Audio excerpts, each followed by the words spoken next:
কেউ কি পাহাড়ি এই কারণে হসপিটালের চিকিৎসা থেকে বঞ্চিত হয়, কিংবা ধরেন গুলশানের স্কুলে ভর্তি হতে পারবে না, এরকম কোনো বিধান আছে, কিংবা ঢাকা বিশ্ববিদ্যালয়ে ভর্তি হতে পারবে না, এরকম কোনো সে বৈষম্যের শিকার হয় না।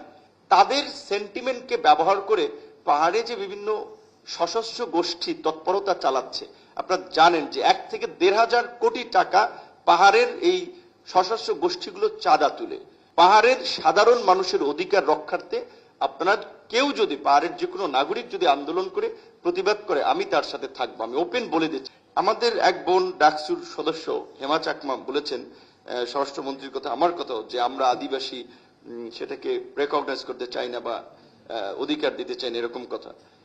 প্রথমত আমি ব্যক্তিগতভাবে যেটা বুঝি সেই জায়গা থেকে আমি মনে করি এই টু বি অনেস্ট এটা ওয়ার্ল্ড ওয়াইড ইথনিক এবং মাইনরিটি কমিউনিটিকে নিয়ে একটা পলিটিক্যাল গেম খেলা হয় ওয়ার্ল্ড ওয়াইড। সব দেশই দেখেন, বিশেষ করে তাদেরকে অনেক ক্ষেত্রে সিম্প্যাথির কথা বলে টার্গেট গ্রুপে পরিণত করা হয়।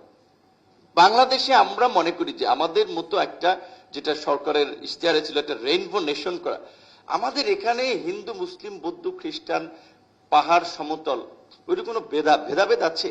কেউ কি পাহাড়ি এই কারণে হসপিটালের চিকিৎসা থেকে বঞ্চিত হয়, কিংবা ধরেন গুলশানের স্কুলে ভর্তি হতে পারবে না, এরকম কোনো বিধান আছে, কিংবা ঢাকা বিশ্ববিদ্যালয়ে ভর্তি হতে পারবে না, এরকম কোনো সে বৈষম্যের শিকার হয় না। বরঞ্চ আমি ঢাকা বিশ্ববিদ্যালয়ে থাকাকালীন সময় দেখছি পাহাড়ি ছাত্র সংগঠন আছে একটা, গণতান্ত্রিক যে কোনো ইস্যুতে তারাও আমাদের সাথে আন্দোলন করেছে, আমরাও তাদের সাথে কথা বলেছি।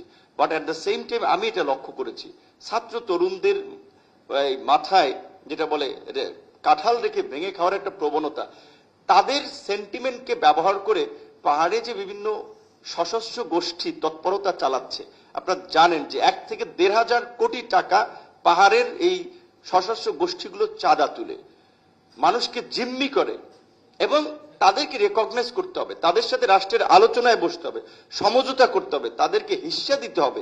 এই অস্ত্রের মুখে রাষ্ট্রকে জিম্মি করে তারা হিস্সা নিতে চাইবে, রাষ্ট্র সেটাকে টলারেট করবে, বা রাজনৈতিক দল হিসেবে আমি সেটাকে রেকগনাইজ করব, এটা বাংলাদেশের স্বাধীনতা সার্বভৌমত্বের সাথে বেইমানি করা, এটা আমি করতে পারি না।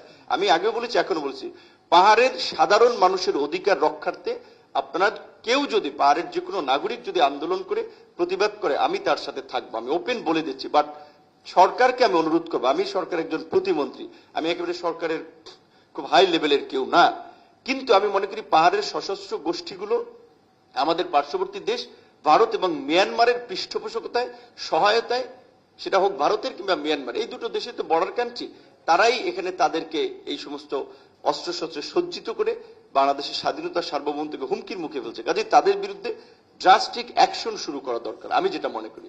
নগদ নিয়ে এলো হার না মানা হার অফার। সর্বনিম্ন 10,000 টাকা রেমিটেন্স নগদে পাঠালে থাকছে স্বর্ণের হার জেতার সুযোগ।